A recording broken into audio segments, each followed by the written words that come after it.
Good morning, living in Rockland. I'm here with a good friend of mine, Richard Tozzoli.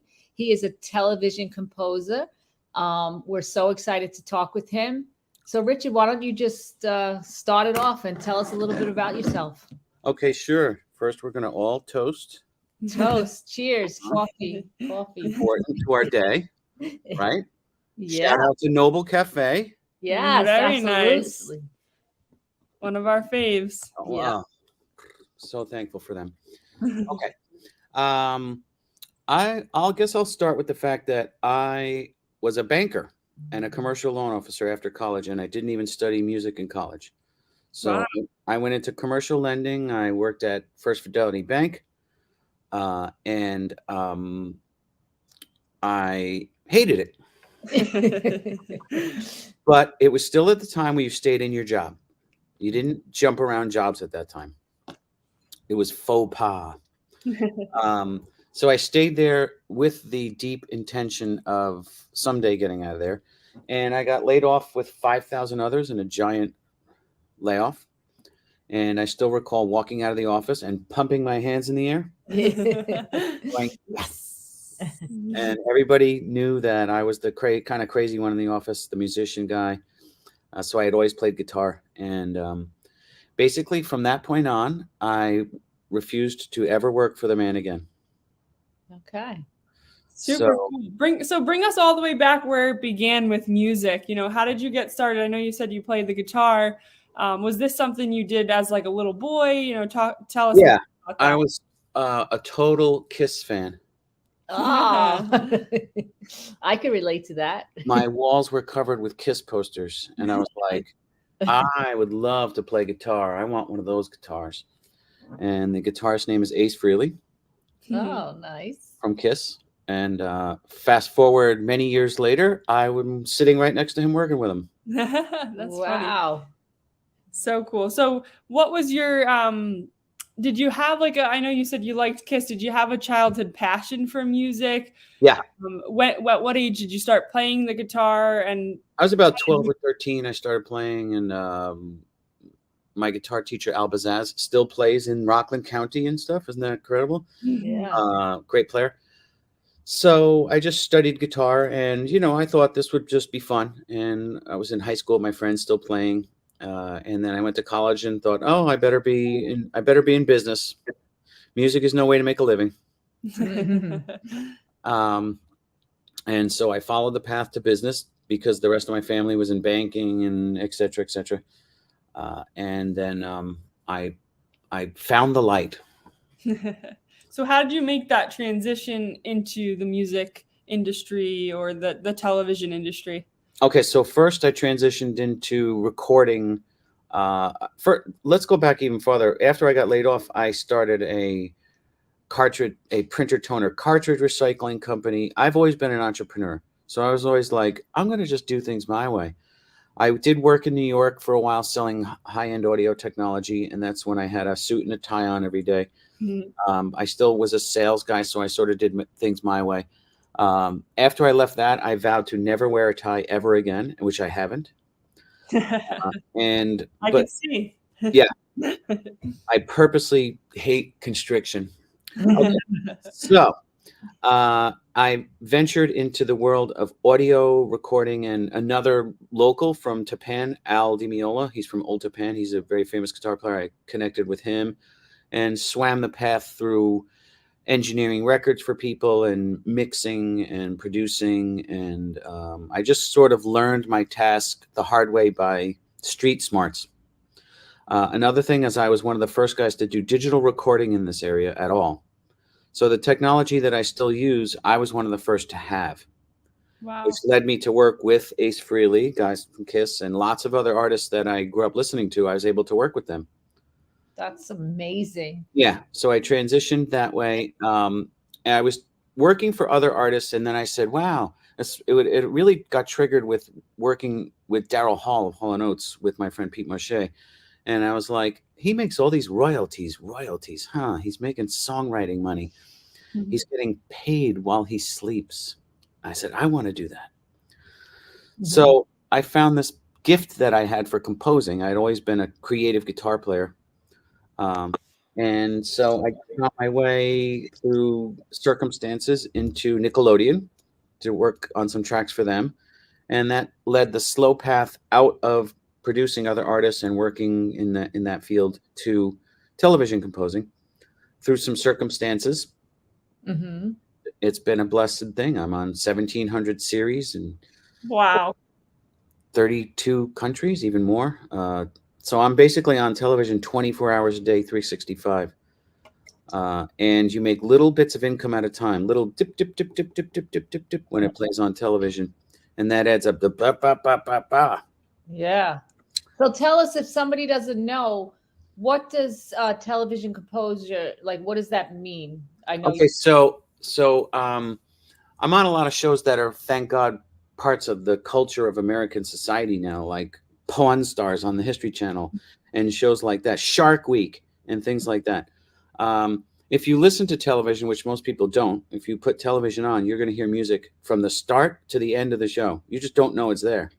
Right. Right. That's and someone has to Yeah. make the music for that show. It has to be this mood or this kind of guitar, or that kind of guitar, this, for 48 hours, I have to be super moody. For Pawn Stars, well, I don't do them anymore, but I used to. It would be funky and groovy and blues. Mm-hmm. And for like Alaskan Bush People, it was kind of orchestral and acoustic, a lot of different shows.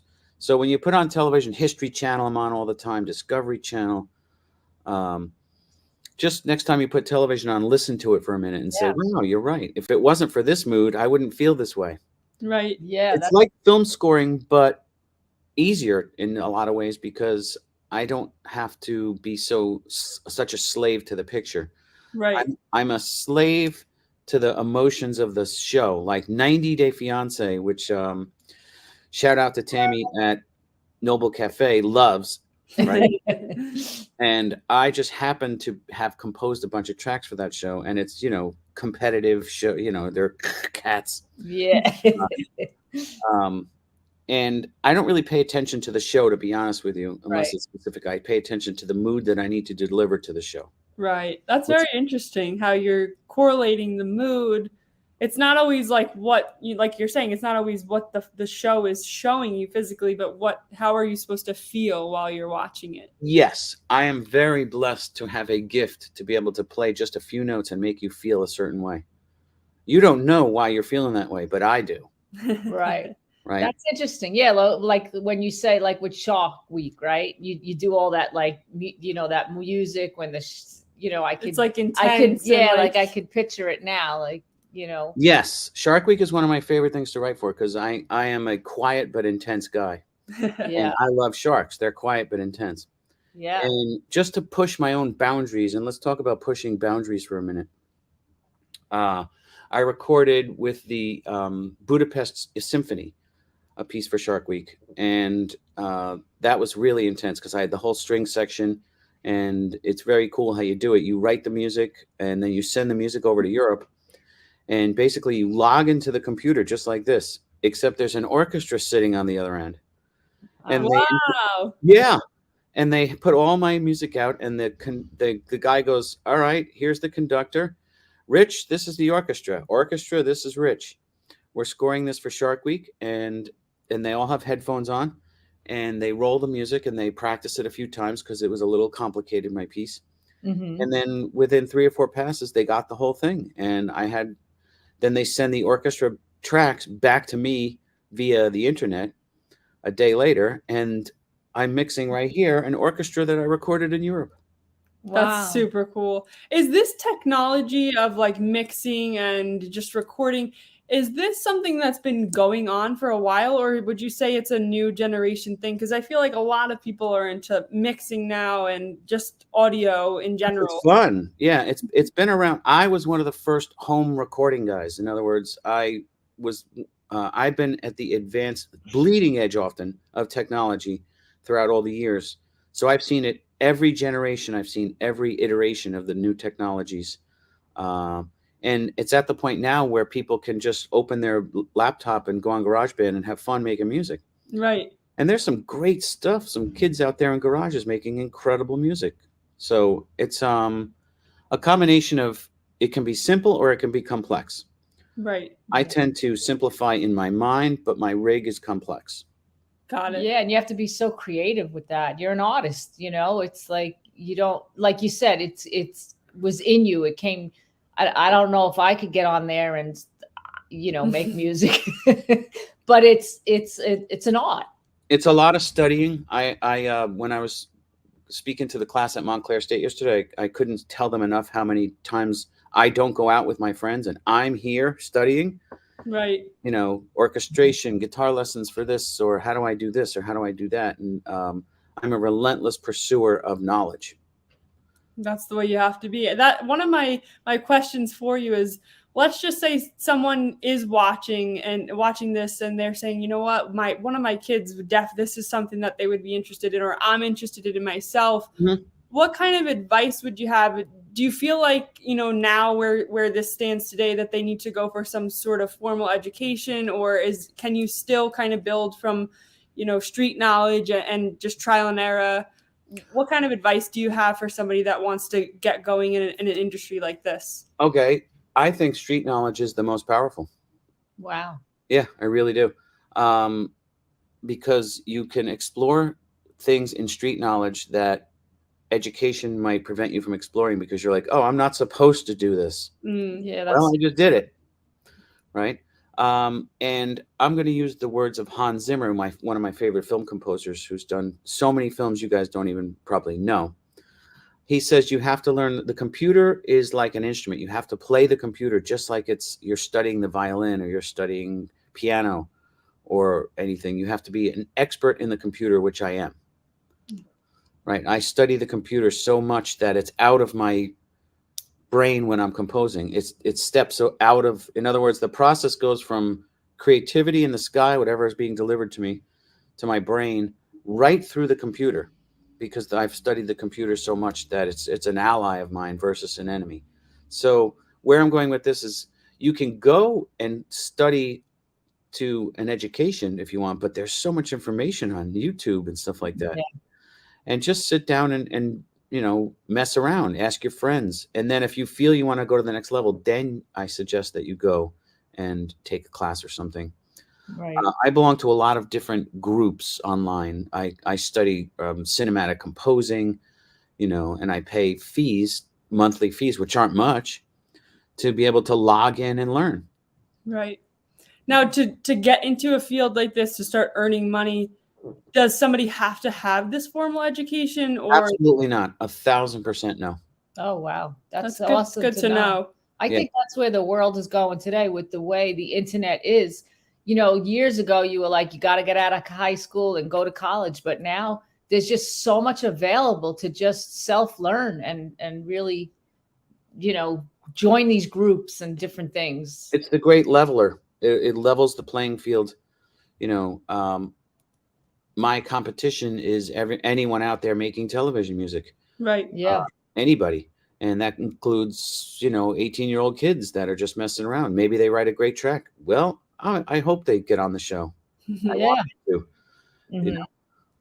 So how could somebody connect with you if they're looking to maybe just talk to you about it? Yeah, richardtozzoli.com is my website, RichardTozzoli.com. And then there's a connect button.